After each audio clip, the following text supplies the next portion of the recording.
Welcome to Start by Listening, the podcast about sexual harm and trauma. We are centered on educating and empowering our Western Kentucky communities. Our goal is to transform the way we talk about sexual harm and trauma. Transformation begins by listening to understand. We talk so you can listen today and change the world tomorrow. Welcome back to Start by Listening. It is friendly therapist Jennifer with my PIC. Hello everybody, it's Shelby. Welcome back. We're so glad to have you. We have another amazing guest, and I know I say that every time, but it's true. So I can't lie. It's true. We have with us today Beth Bennet from True North, and we are super excited to meet her in real life and to hear about all of the amazing things that she does and True North does for our community. So without further ado, welcome Beth. Hello. Welcome. Hi. Thanks, guys. I know, right? You're like, oh, I'm on the hot seat. I'm Beth Bennet, and I work here in Owensboro at True North Treatment Center. I'm an LCSW, LCADC, and RYT. So all of that word salad meaning I'm a licensed clinical social worker, I'm a licensed clinical drug and alcohol counselor, and I'm a registered yoga teacher. So all of that really brings me to a space of really loving trauma-informed content and being very passionate about working with the trauma population here in Owensboro. Wow. So you're like the trifecta. Thank you. That is so cool. So do you get to utilize yoga like in your practice with your clients and with substance use and all this cool stuff? So something that I'm very fortunate to be able to do is not only have a lovely office space, but I also have a lovely yoga space right next to my office. And so I'm very much able to incorporate that into therapy sessions, however that looks. Like maybe we do 30 minutes of EMDR and then we do 30 minutes of some body work to really process that into the bod. And then also, I work with some brilliant people who very much support me in creating some larger kind of trauma-informed classes. So we are developing our yoga program at True North rapidly.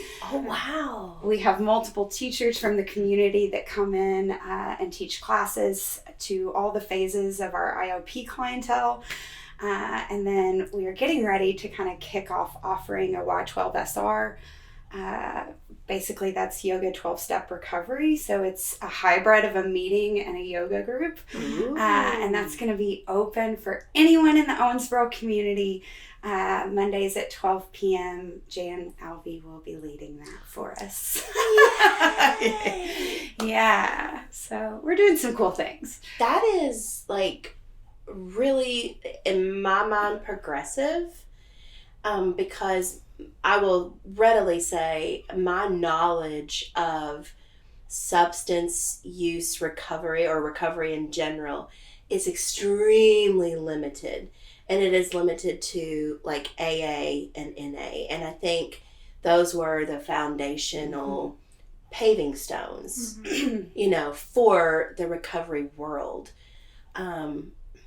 But all of us in this room know that that is not always for everyone. Yeah, so I think recovery has to be personal, right? And goodness of fit and how it fits with that person and integrates into their life. AA and NA, man, they have taught me some powerful things, right?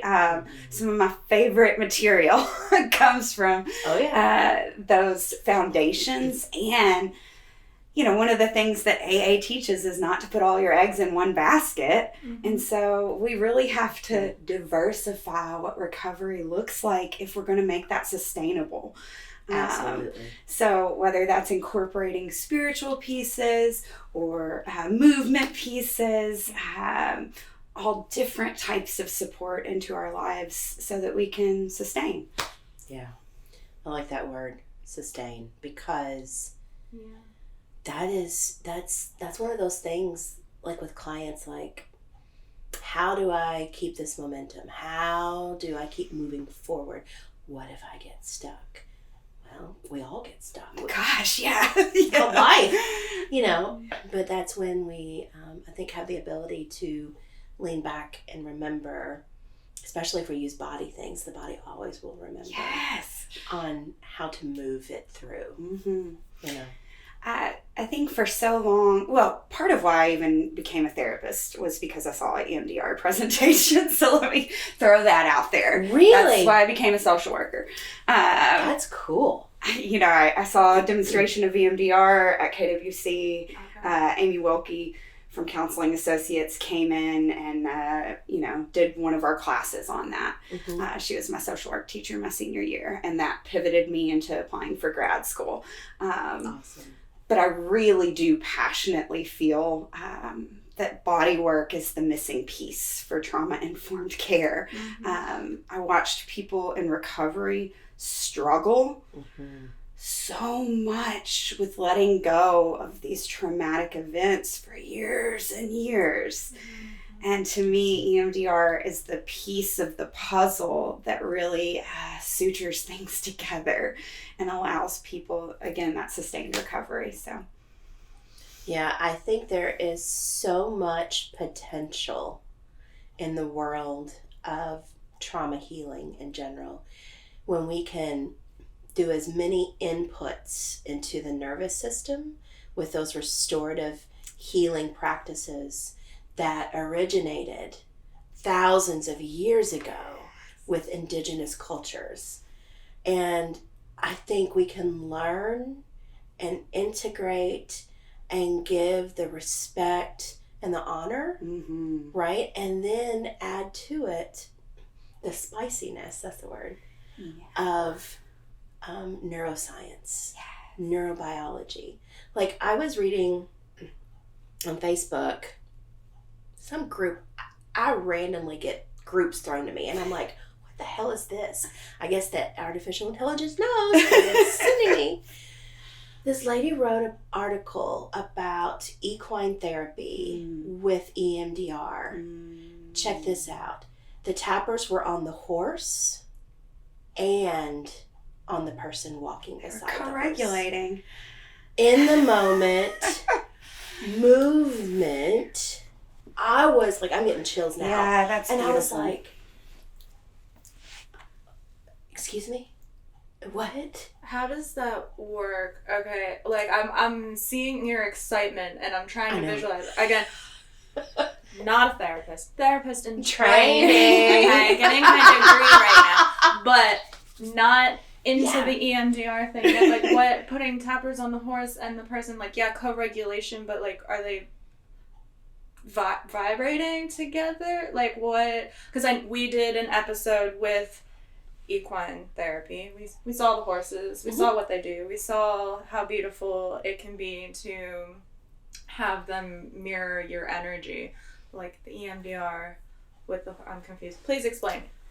Go for it. So basically the tappers are going, back and forth, bilateral stimulation, soothing the nervous system, and we're doing the same thing with the horse, right? And so then those two nervous systems are going to settle in together. And so it's helping the client, if their nervous system is really out of that window of tolerance, basically, to settle in, to be in the moment, and to process whatever is going on. And I would also add, that's beautiful, I would also add that because doing trauma work, energy is being together, right? It's being shared. And so that's one of the things that I really like about the Bridges program here is it's not riding on top of the horse to do the work, it's groundwork, it's side by side, but still there's that shared energy. And so whatever creature is in this vicinity, living being, it's going to share and take on. Yes. So while we're processing those trauma memories, there is a huge release of sadness, grief, sorrow, anger, shame. That feels. Right? Yeah. And it's going to be transferred. Yeah. And so the tappers move it out. Okay. And then the walking and the movement also help move That it through the body. Yeah, that same left-right movement when we're doing any kind of movement work is also helping to balance that nervous system back out. Have you ever done EMDR while doing yoga? I haven't done it while doing yoga, but I definitely have kind of incorporated those back to back. Yeah. If that makes sense. Yeah. Yeah. That would be fascinating. I wonder what that would feel like sensation-wise. I'll be your guinea pig, Beth. I'll do it. Okay, like next Friday. I know. And you know, I think too, like, especially for individuals in recovery, I think there's so much shame because of choices that were made. And I think there has been a tendency in the olden days and some now that not understanding what led to. Yeah. I hear you. Yeah, I hear you. I really think, so that old school kind of substance use treatment was very much just straight CBT and in people's faces. And even when I began my career, that was still very much a lot of the professionals that were left in the field, right? That I was learning from. Not all of them, right? But there was still some of that. I definitely see that much more shifting now. And there is still going to be some of that old school, hard brow, tough love. It's like tough love has its space in addiction recovery. Setting boundaries, leaving people where they're at if we need to, and having compassion for somebody who is already beating up on themselves with guilt, shame, and remorse for the choices that they have made is a very powerful thing, right? Some of our clientele have never had the ability to have a nurturing relationship, right? And having that in a professional way is very helpful.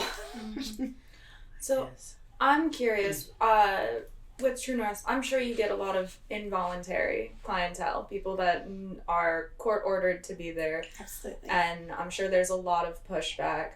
And I'm going to be completely honest, when it comes to the yoga, EMDR kind of thing, I was skeptical at first. I was a skeptic. I was like, that's woo-woo bullshit. Like, no, I don't need any of that weird energy in my life. And I know a lot of my friends who are in recovery are on the same page with that, you know? So I'm curious, like, what kind of pushback you get in those spaces, how you are effectively integrating it, and, like, what the reactions are.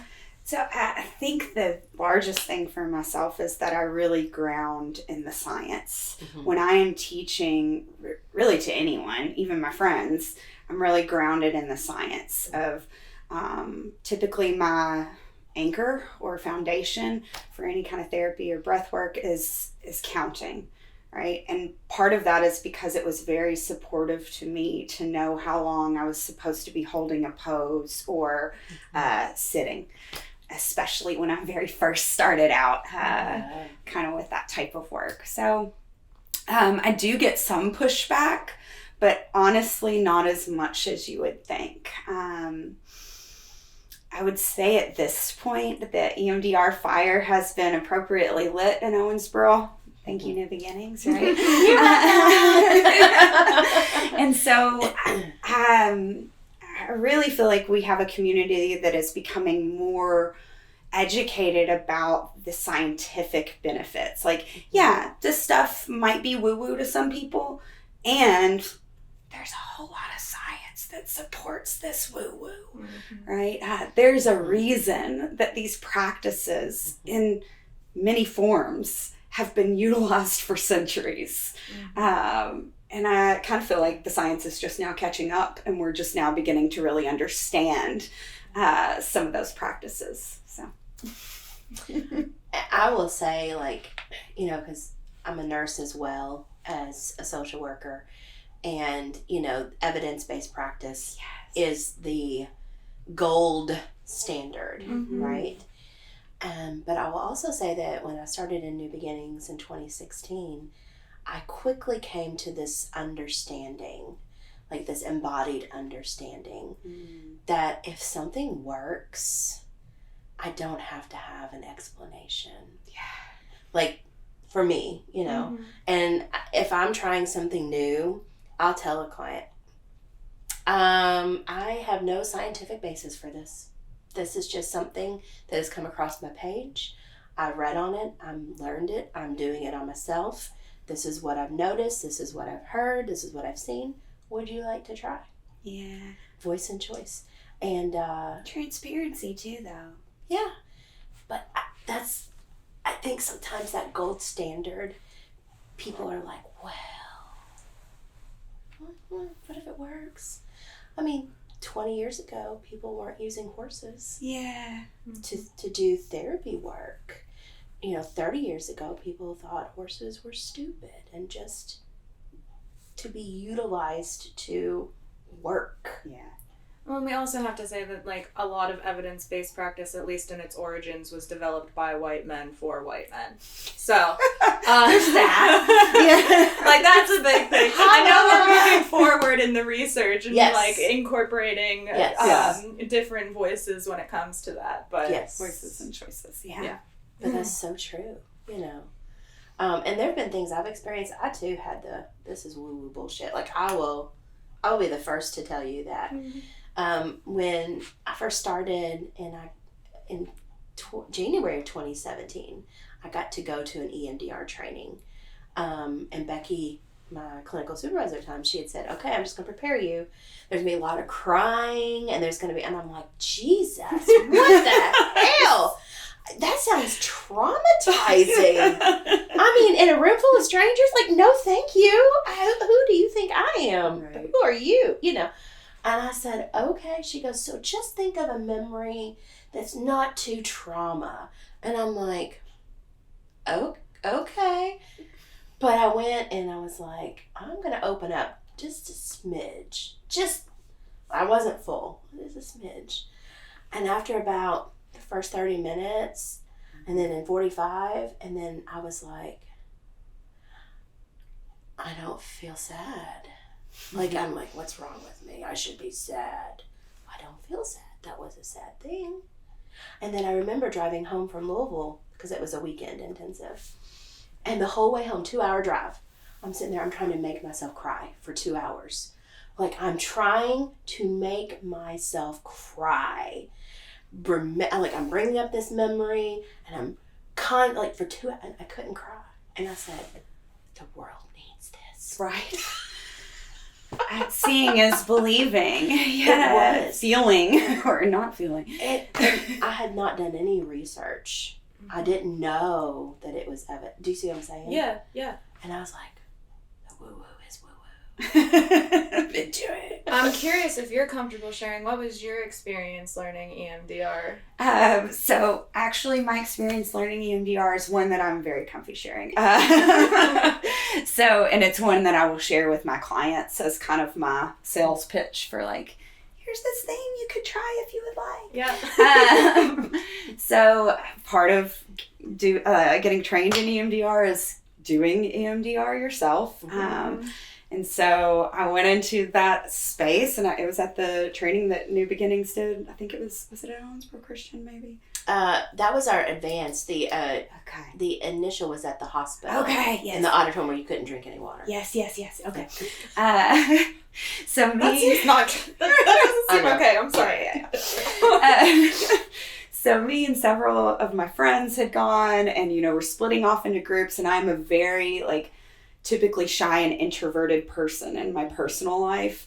And so it's like, I'm not letting anybody have shit on me.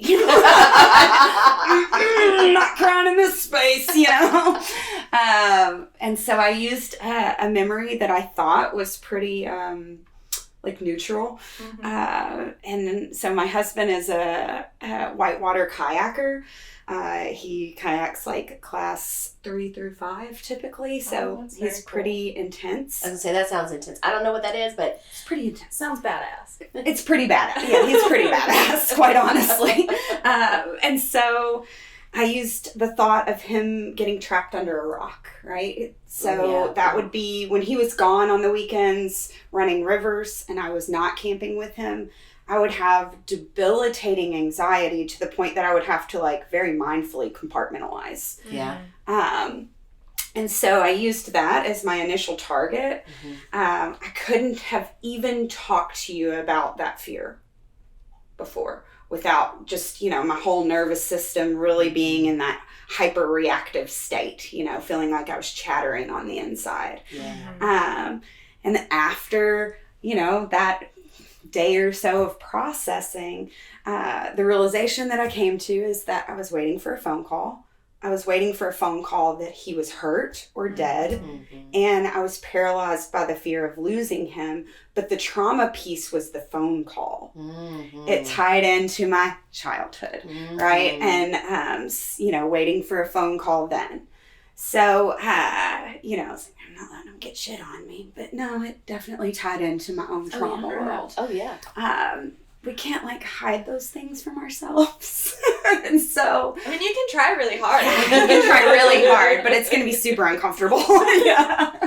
And so for me, that felt so freeing, right? I had all this newfound space where I wasn't feeling reactive. Yes. And I could just, enjoy my weekend when I didn't decide to go with my husband.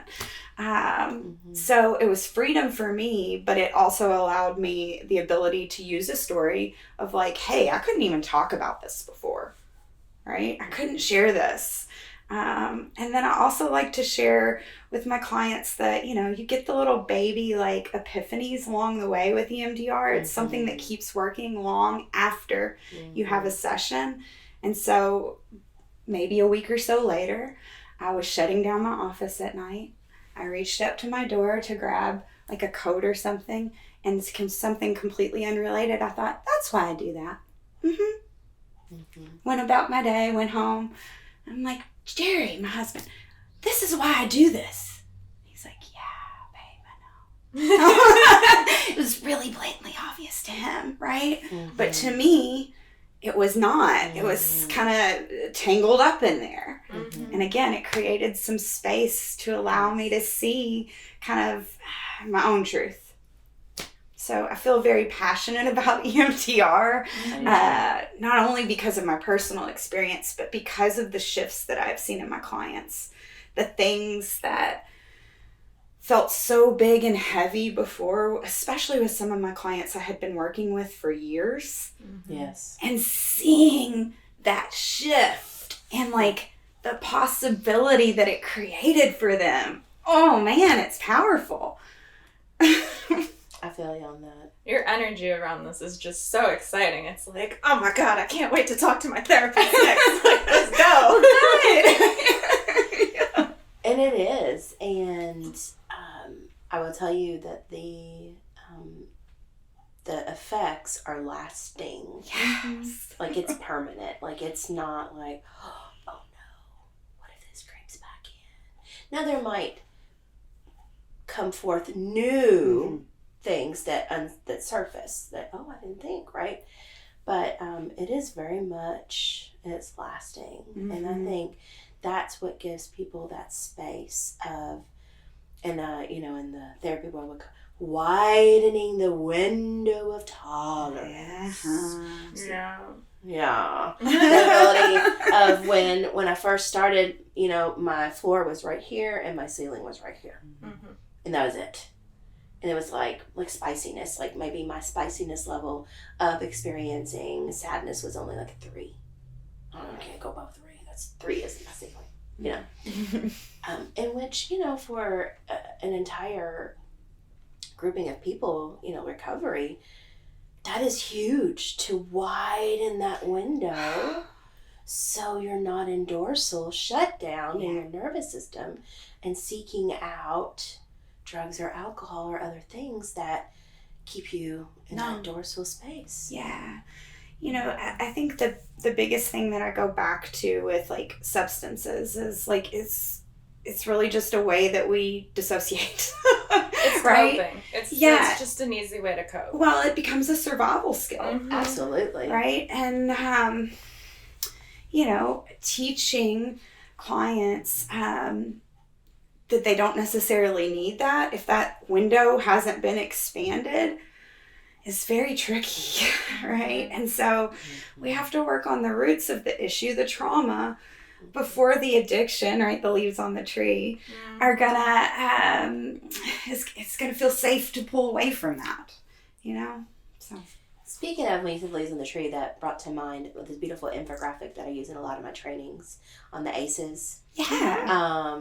And so it has this beautiful picture of the tree with the 10 ACEs on the leaves.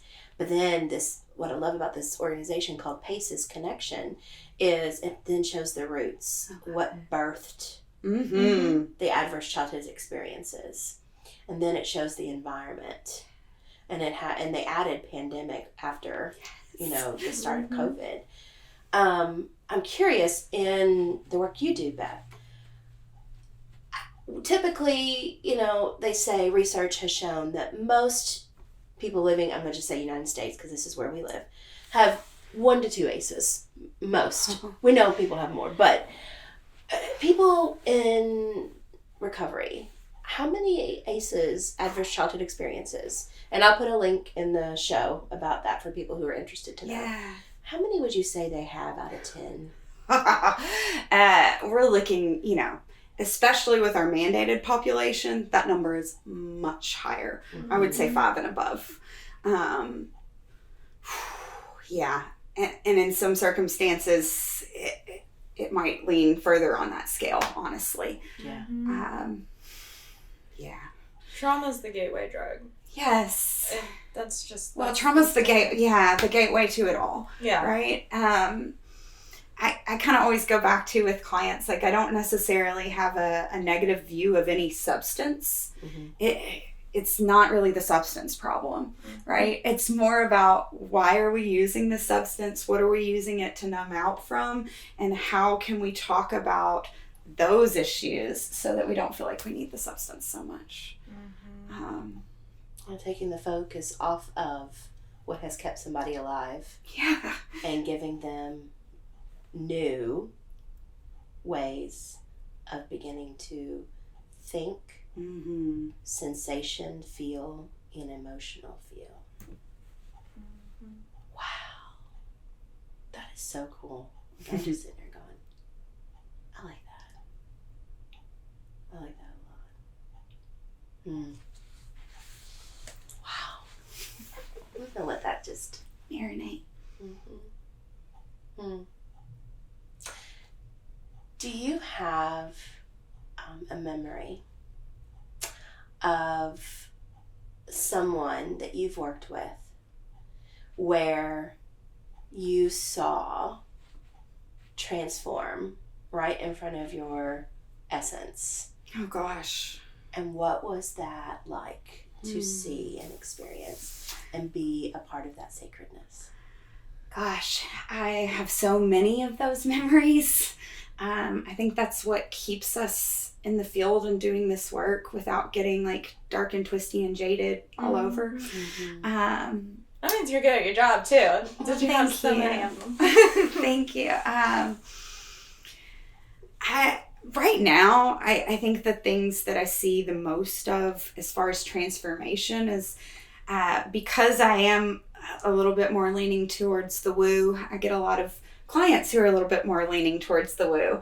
And so that means that I get this beautiful space to talk with people about cool things, things that I think are cool, like religious trauma and spirituality, and how we can integrate that piece back into our lives in a more healed way.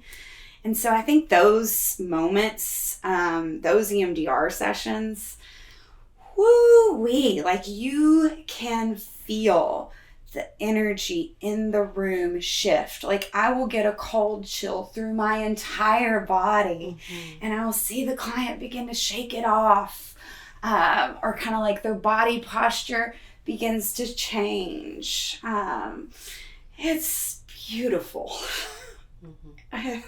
It's glorious. I'm feeling that now. Like my nervous system, I'm getting teary-eyed when I think about that. Yeah, and I can feel that beautiful essence coming from you. Oh man. Yeah. It is a sacred thing to get to do, to be trusted to hold such safe spaces for other humans. It's not much better than being able to do that, in my opinion. Yeah. I'm sure it, like, with the area, especially religious trauma is big. Not being from here, like where I'm from, like there were different areas of religion, but like this area seems like just as a whole a very religious community, like Owensboro in and of itself, which is fascinating to me. We don't need to go down that rabbit hole, but I feel like that's an interesting statement. My mind's going in like 1,000 different directions right now.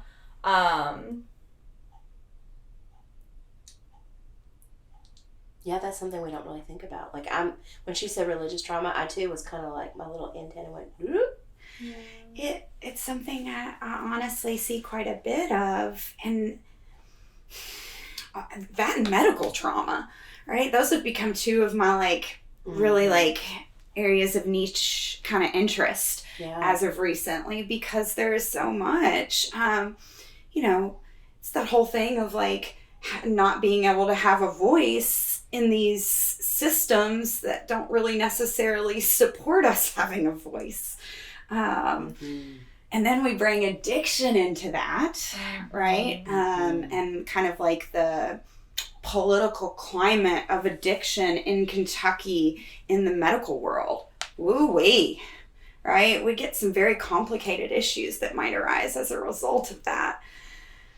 Not only complicated, but I have yet to see or hear any responsibility or acknowledgement of the Western medicine saying we created this problem, and then we created it, and then we created a solution to this problem, and now we make gazillions. Like, that is criminal. Yeah, that's criminal. I get very worked up about those, social worker systemic issues, get a little justice oriented. But, I even think to like my own friends, some of whom are like highly educated women. And when they go into these systems as advocates themselves in the community and have horrible experiences. And then we think about our client populations who may not have had the resources or privilege that we have had to be able to get degrees. It's disheartening at times, but it's also can be exciting to empower people and see them, get some results. Yeah, I feel you on that. And I think what I have really loved learning about the last 3 years, polyvagal theory, nervous system, just understanding how my own nervous system interprets something or someone who is safe or not safe, right? And I think back to my own journey in the medical world, both as a professional, right, and as a participant, a patient. And it's been a very interesting, like, coming to an understanding of why I liked this medical professional and why I didn't like this one. And I used to would just say, oh, I don't like that person. Mm-hmm. I just don't like them. Or I don't know why. There's something wrong. But I didn't have any more. That was it, right? There's no language before. Before you know. Yeah. And so now I can look back and I can go, in those times that were really awful working in the ICU, the reason I liked this person was because I felt safe. Mm-hmm. Because I knew they were going to help me in that moment with whatever the need was. I knew, like, not just here, but here and here, like all three in alignment. Just like not the Big Dipper, Orion's belt, they're in alignment in the stars. And now our clients always have huge medical trauma because of being sexually harmed, right? And it's like invasive and things that we do to keep our bodies healthy. It can be harmful, not because it's purposeful, but it's invasive. It's triggering. It's triggering. And I always now I'm talking and telling people, go with your gut. Yes. And if you are uncomfortable and you feel you can speak up, do. And if you are uncomfortable and it's too overwhelming to speak up, maybe take somebody with you. Create a code word. Mm-hmm. Right? Or it could be a look. Mm-hmm. This look means, get me the fuck out of here. But I'm frozen, I can't talk, right? Mm-hmm. And then my friend's job is to go, we're done here, and get up and leave. And I remember when I said that, someone said, I can't get up and leave. I'm like, really? Why not? How come? Right? Well, because it's the doctor. Position of power. There you go. And that's the thing. It's a power differential, Yes. right? And so many of us, right, especially if we have this belief like, I should behave a certain way in front of this professional, it becomes very hard to get up and walk out. Yeah. Yes. So agree. Yeah. And so I think that is the beautiful part of embodied healing. Mm-hmm. And it's not I don't know where like all the traumas come from, but the ability to speak up, and just to acknowledge in this moment my nervous system is saying this is not okay, and go with that. And to see clients begin to do that is, I'm like, that is so awesome. That's the stuff right there. And then here's the really cool part. Like, I had a client share something they did that was so brave. Like, so brave. I was like, I would never be able to do that. Like, seriously, it was that level.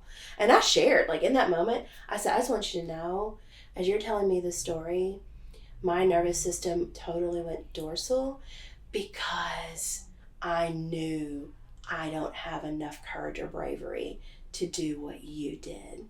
And it was really cool because in that moment she stopped and she said, I really believe you on that. And I said, because it's true.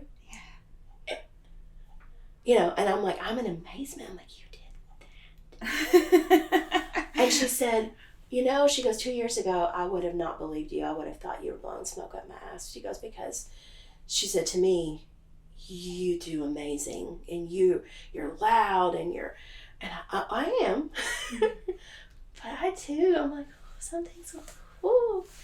And she said, but now, she goes, I believe you because I feel that. It's like, yeah. And we just sat there and was like, wow, let's just feel this in this moment. That's beautiful. Isn't it though? I mean, and there's no billable code for that. We don't bill, but in the world of private practice, what code would you use from the ICD? Is it 10? 25? Who knows? There's no code for that. And see, that's the piece, right? Mm-hmm. That's not evidence-based. That's the piece that it's just inherently embodied and felt and experienced. Oh, so that brings up talking about billing, a really important question about working in the world of addictions. And when it comes to insurance, I know that I I've seen places that people try to enter recovery or enter like a rehab facility, like, and they haven't used in a day, right? And they're like, sorry, you're not actively high right now. We can't help you. And it's like, oh, well, let me go down the street and buy another bag so that I can actually come in and get help. Like, I need detox. Or like kicking people out because they run out of days on their insurance and they just can't. And I mean, that all contributes to relapsing. So have you seen that with the organization you work for? And like, what are your thoughts on billing when it comes to helping people enter long-term recovery? Okay, so I feel like there's a couple of questions in that, so I'm going to try. So bring me back around if I miss one. Okay, sorry. I ask multi-layered questions because my brain goes blah, blah, blah. Something that I feel like we do a really good job at True North is doing a very thorough intake assessment using ASAM criteria. And because we do use that criteria, it gives us a very good knowledge of like what level of care we should be placing somebody at. So whether or not that's outpatient care, like just coming in, seeing a therapist, maybe we sprinkle some groups or recovery meetings into that. Maybe they meet criteria for a full IOP, or perhaps they need more, right? And they need to go residential. So I think that there are definitely tools that help us make those assessment decisions. But one of the things I will say that True North does an excellent job of is, we have access to case managers on site. We have access to peer support on site, in addition to all of our lovely therapists. And so on intake, most every person that walks through those doors is getting a case manager and a peer support specialist. And part of what is very helpful about that is the whole idea of the warm handoff. So when I worked at the START program, part of what we were very passionate about was the warm handoff. But it really is a great practice. So it's the in-between person, right? It's the person that walks with you to do the hard things that maybe you would run from. So it's the person that calls you on the first morning of treatment and says, hey, Susie Q, we're waiting for you here, or do you need a ride? We'll come get you, right? So I think the missing piece at many times is that warm handoff, right? I like that. The person that cares for you in between sessions. And so I think our community at True North has really done a beautiful job of building that. So that's that question. The billing part of it, there are, I'm going to get on a policy rant, I guess. Please do. I love policy. I'm passionate about it. That's my favorite part about social work right now. So 42 CFR Part 2 is an additional level of protection to substance use clients that protects their confidentiality from being abused due to stigma. So, and it's an additional layer from HIPAA. So we have HIPAA, and then we also have 42 CFR Part 2. Oh, wow. Right. So that's why if we get subpoenaed for someone's records, we have to redact any type of substance use Absolutely. information. Got it. Oh. Absolutely. So 42 CFR Part 2 gives all these beautiful laid out kind of areas of how your substance use information will not be used against you, right? That, and we are also a protected class under the American with Disabilities Act, right? So that's another piece that I find very important to educate clients on is if you self-disclose to an employer and then they use that against you, that is a violation of the ADA. What? Look, I just learned. I didn't know this. This is awesome. We're a protected class, right? So, Wow. I think it's just very important to educate clients on their rights, Yes. right? But also when it comes to things like subpoenas, right? I'm very upfront with clients. Like, you can subpoena me, absolutely, and you have to realize what may be in this record, and it may be a better situation for me to just write a letter. that reflects, when you've been here and what treatment has looked like, but without doing specifics. I was always taught a subpoena is not necessarily a sure thing. It's kind of a bullying, right? Yeah. And so, I hate to say it that way, but it just is, right? And so in most cases, I will say, I really fight to not have to disclose that entire record. Because, again, stigma, right? Absolutely. That's probably not appropriate for most legal proceedings to have that in there. Oh, yeah. No, because it will shadow and slant your view. Because think about this, like, just not even in the legal, and I'm going to just go backwards in my life, like 20 years ago, right? When I was in my 20s, when I didn't know what I know now, right? And I think about how I thought of people, right? When I found out that they were using this or doing that, or they got a DUI. Do you see what I'm saying? Yeah. Before I knew anything. And that was just because that was my emotional part, making judgments. Yeah. And I know that the judges are supposed to be unbiased and fair, and but they're humans. Yeah. Just like I am. Yeah. And so that can shadow and really muddy your view. Yeah, and I think most especially when we're looking at like a small community, right? Like, we are still very tight-knit in many ways here in Owensboro, right? And so that stigma can follow you for a very long time, right? So again, I think it goes back into like this systemic discussion of like, oh gosh, sometimes the legal process can be the trauma in and of itself. 100%. Right? We talked a lot about that with Megan. Yeah. In January. Yeah, the legal process is 100% traumatic in and of itself, both for the people who are navigating it because of substance use issues. We need to decriminalize all drugs. No one should be sitting in jail on a drug charge because it is a mental health issue.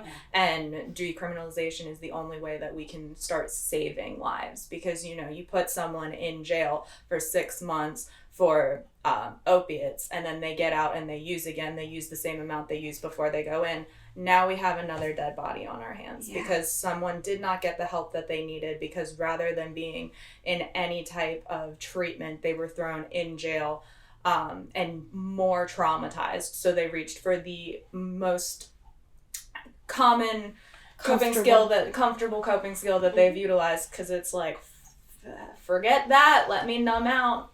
Yeah. Very passionate about decriminalization. What's even the purpose of putting into the newspaper? It's public shaming. Divorce decrees. What's even the purpose of putting people who DUIs, burglaries?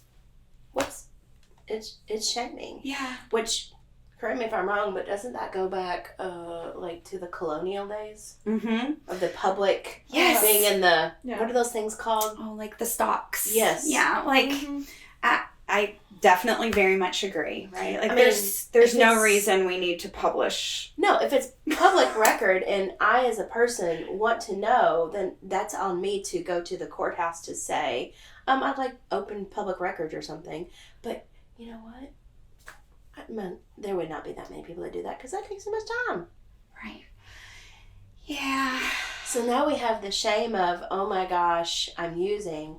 And now we have the shame of, now I'm in the paper. I made headlines. Or I'm in that little section, right? Yeah. Do they put that in the paper? Absolutely. Oh, yeah. Wow. Here in Owensboro, they do. Oh. I don't know Again, if it's every day or I haven't read a paper in 12 years. So I haven't read the MI in a long time, but there is a section in the records section where they will put the arrests. And they will put confuses me so much. And I don't know if it's because this is such a small town and like you guys are a tiny little town and there's like nothing surrounding you. So this is like the hub for everything. So anyone on the outskirts has to come here and like this is like the central hub and there's nothing else around except for Evansville, but that's a different state technically. I don't know if it's because it's Owensboro or if I'm just now at an age where I'm recognizing these things, because I moved here when I was 25, 26, and I guess I didn't care about as many of these things, but like every time we do this podcast and I learn something new about this town, I'm like, this is so weird. It's so weird. We're old Southern town is what I would kind of say. It's a culture shock, honestly. And like the more people I get to know, the smaller I realize the town is, and it's again, the culture shock, very weird. Yeah, you might want to just like for the next week, just like get a paper every day and just like look through it and read. And again, because it's been years, but like I know with beyond a shadow of a doubt, like the two most read areas of the newspaper are the obituaries and the records. And they will put in there births of babies. And here's another stigma. Property sales, how much you paid for your property. Well, and if everybody knows everybody, how damaging, like there's no confidentiality. Like there's no anonymity in this town. There's not. And the last time, and this is again 12 years ago, but when like they would put the births of babies in the paper, like if there was just one parent listed, you know what I mean? Mm-hmm. Well, think if you maybe lost a child too, like right after birth, like there can be some very traumatizing circumstances with those announcements. Mm-hmm. I feel like everyone's probably just rating that being judgmental. Well, I will tell you during COVID especially. This is giving me anxiety. Like, I don't want to live here anymore. People are going to find me and judge me. Like, Guess what? They're already judging you when you walk down the street. I'm just saying. I'm sure. But like during COVID, like I know I too got a little obsessed about the obituaries. Yeah, same. Just because, and you don't really know how someone dies.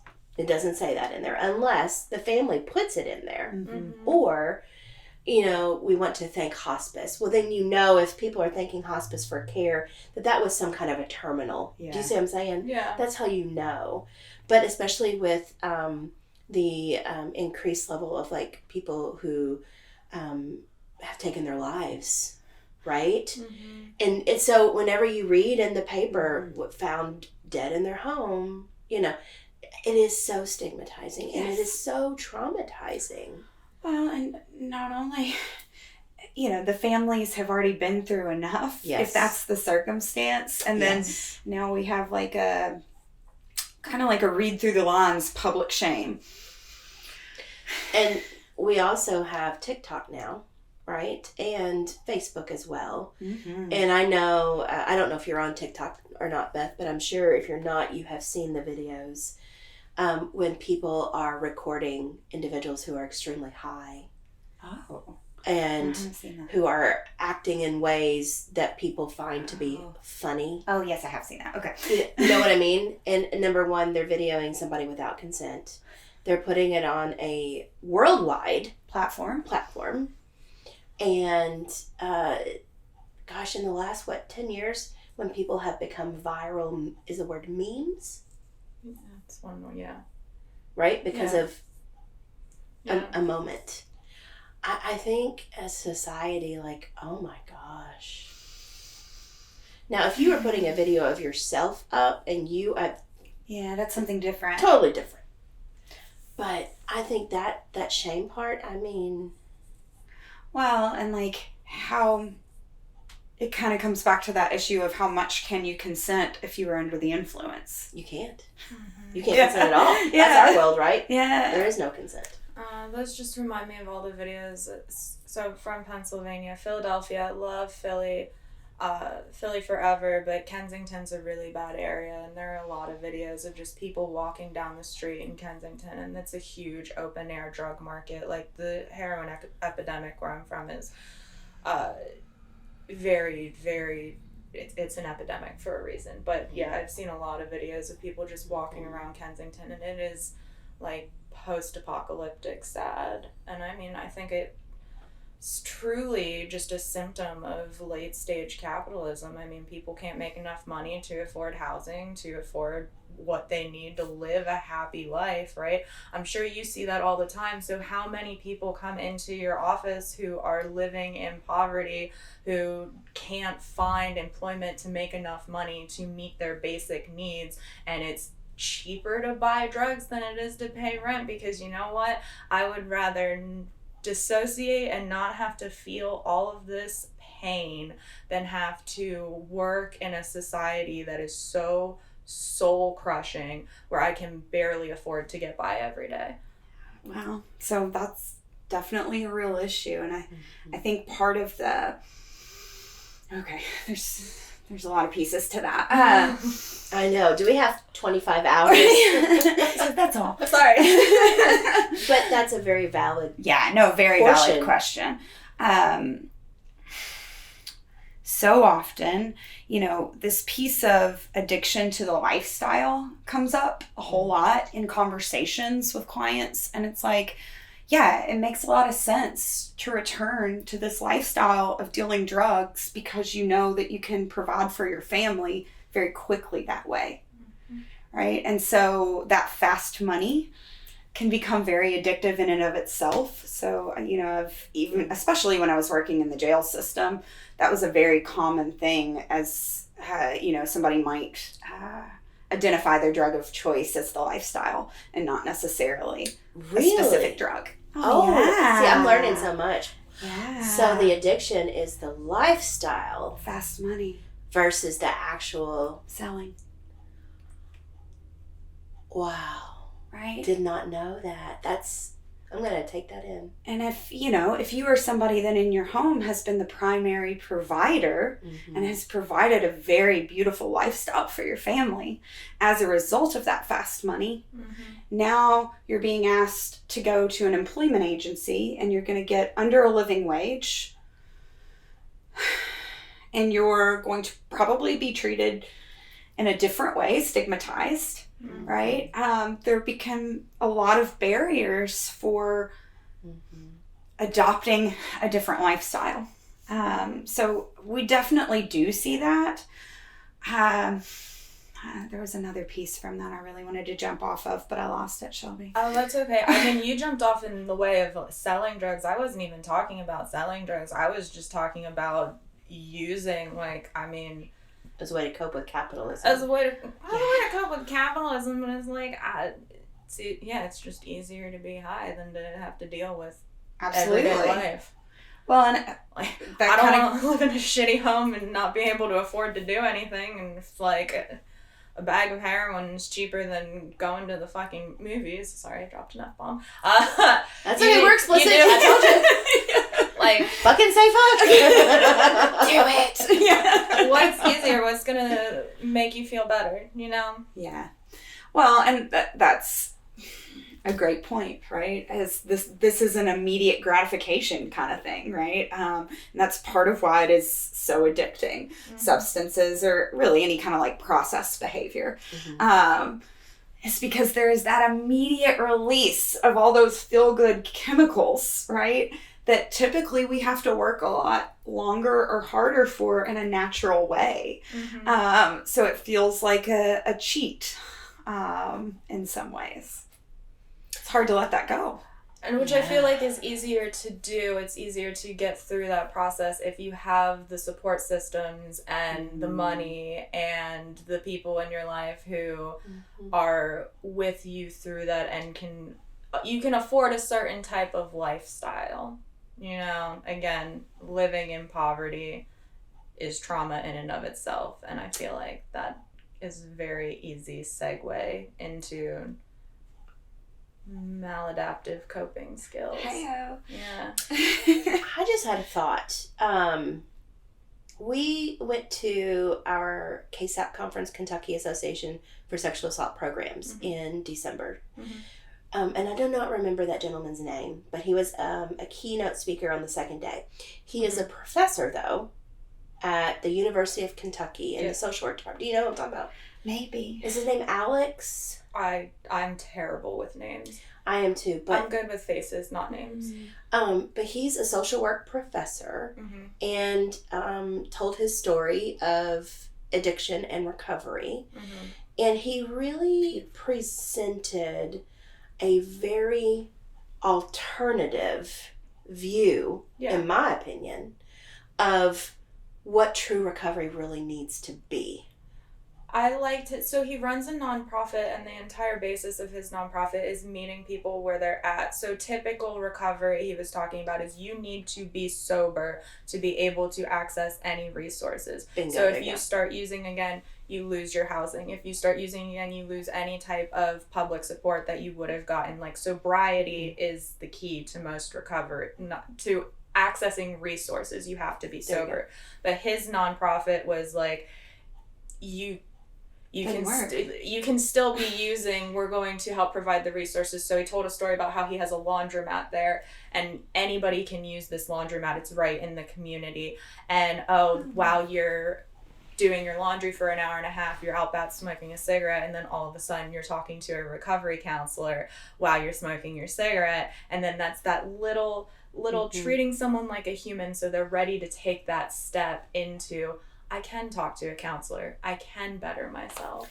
The two words that came up as you were saying that is like connection and community, right? So, in my opinion, those are the two most strong indicators that somebody is going to sustain recovery for an extended period of time, is that they have connection and community, right? And that model sounds beautiful, and there's a reason why it's working, right? It's because they are creating a recovery community within their organization.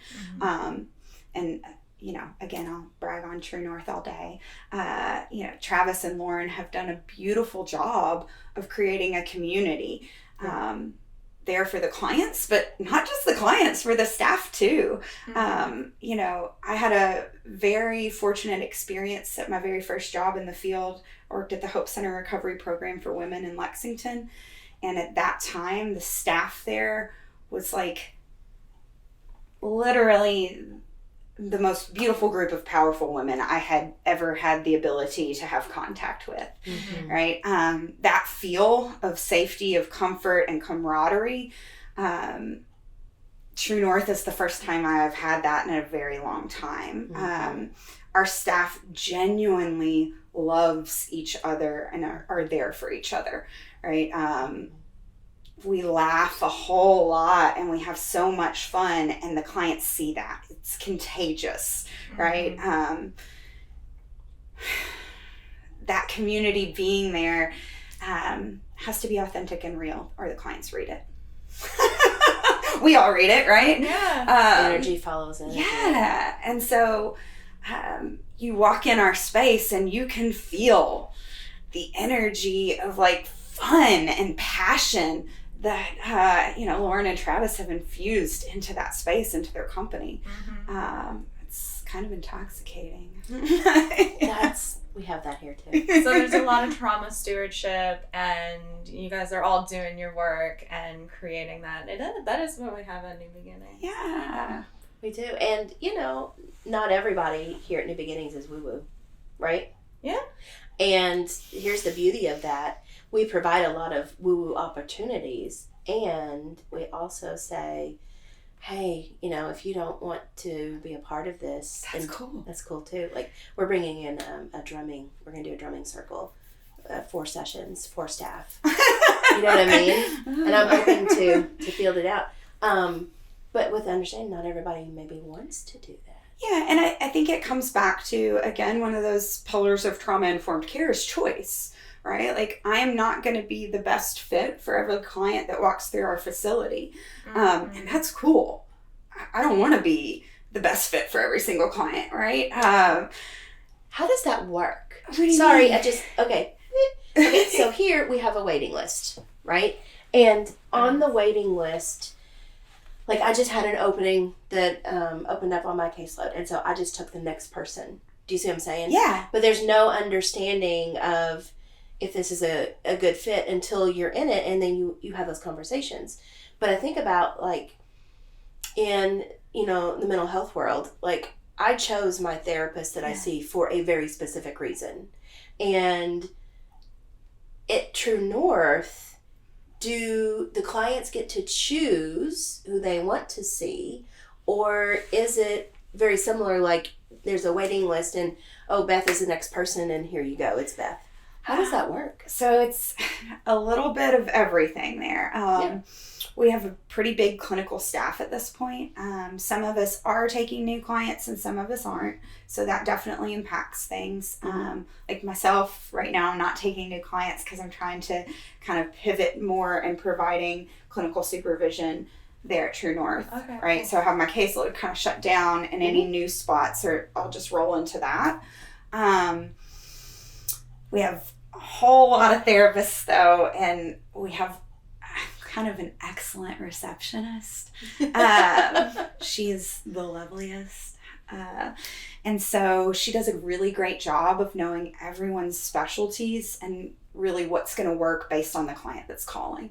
So even though my caseload is closed, right, I might get a little message from Serena that says, hey, so-and-so called and they really think that they would like to see you and here's what's going on, right? And so then we can say, oh, yes or no, right? Or maybe that'll work or maybe it won't.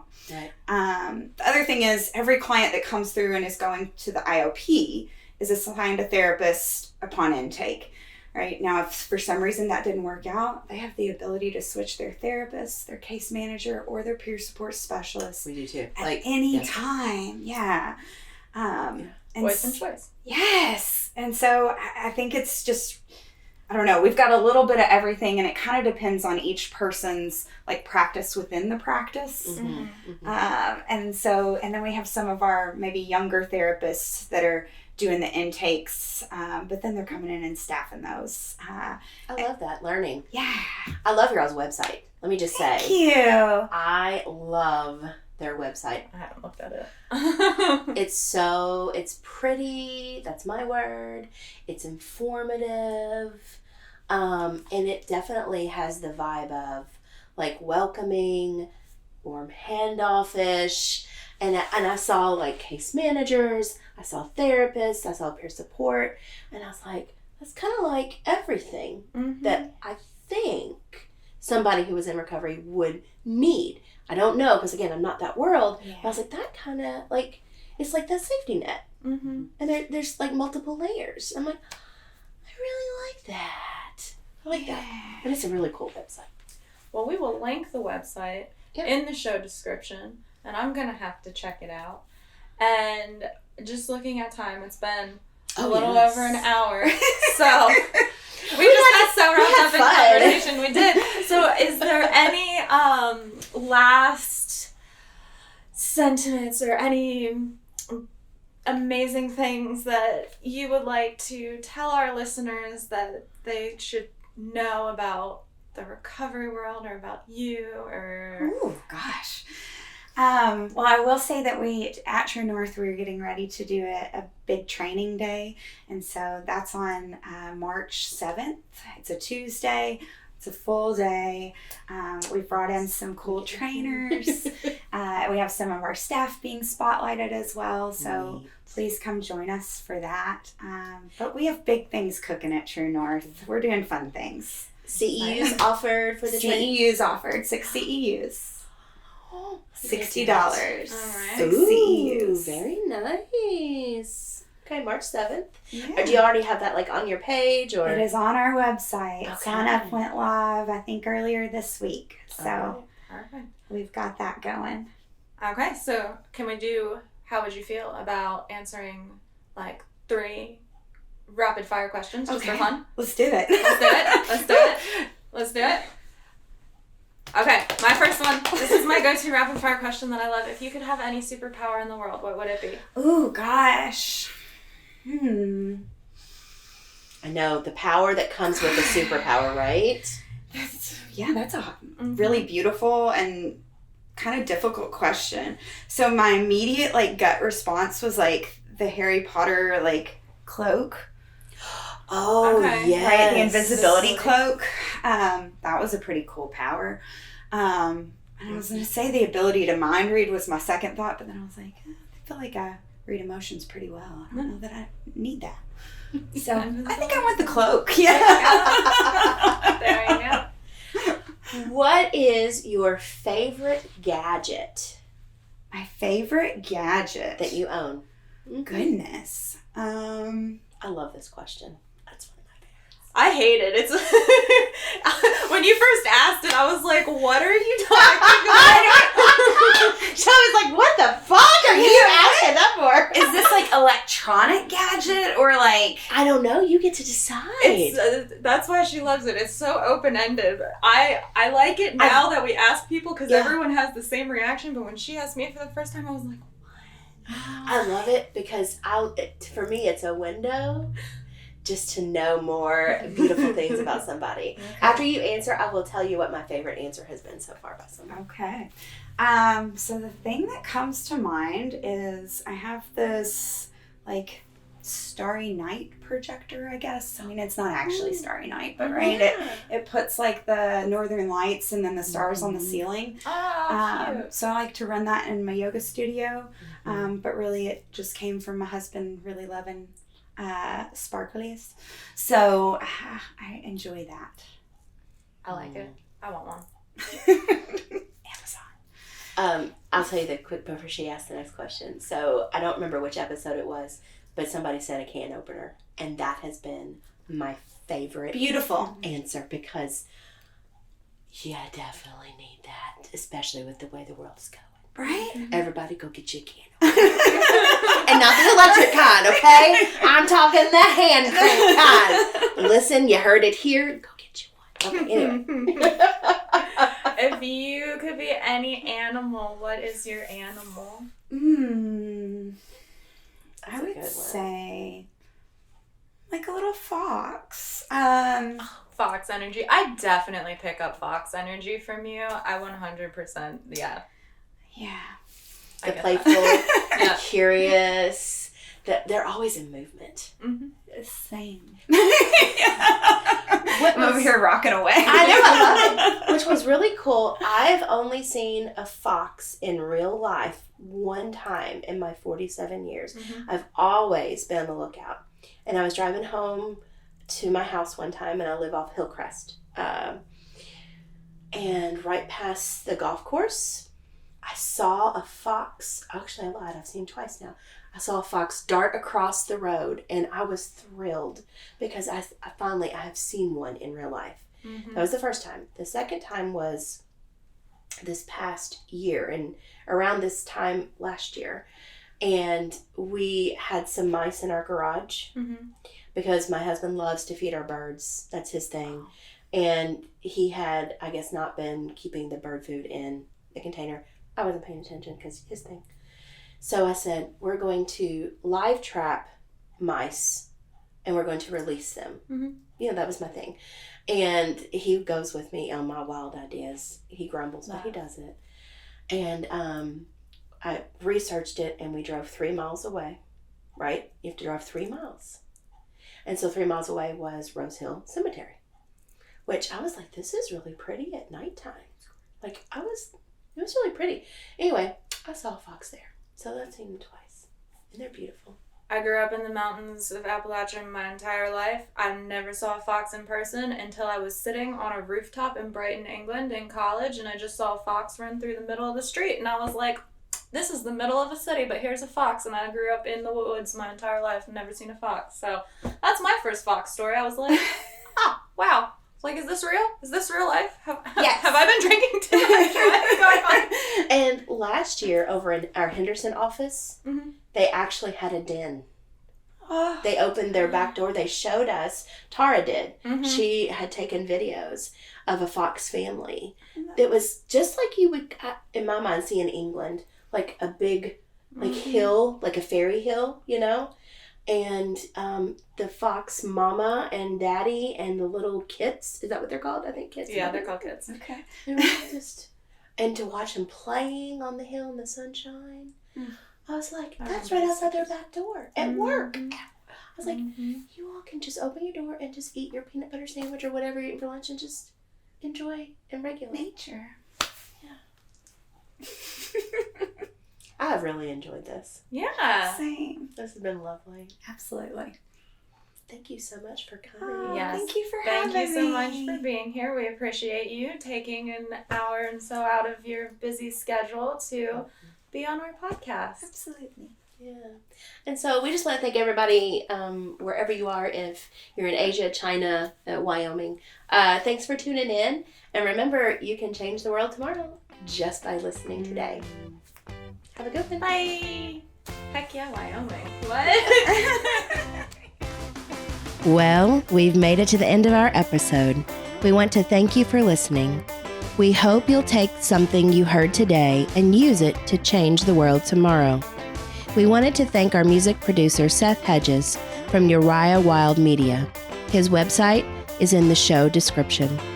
Also, a big shout out to Roddy Newton, our technical advisor. See you next time. This project was supported by grant number VOCA 2020 Green River 26, awarded through the Kentucky Justice and Public Safety Cabinet by the U.S. Department of Justice. The opinions, findings, conclusions, and recommendations expressed in this program are those of the authors and do not necessarily reflect the views of the Kentucky Justice and Public Safety Cabinet or the U.S. Department of Justice. Thank you.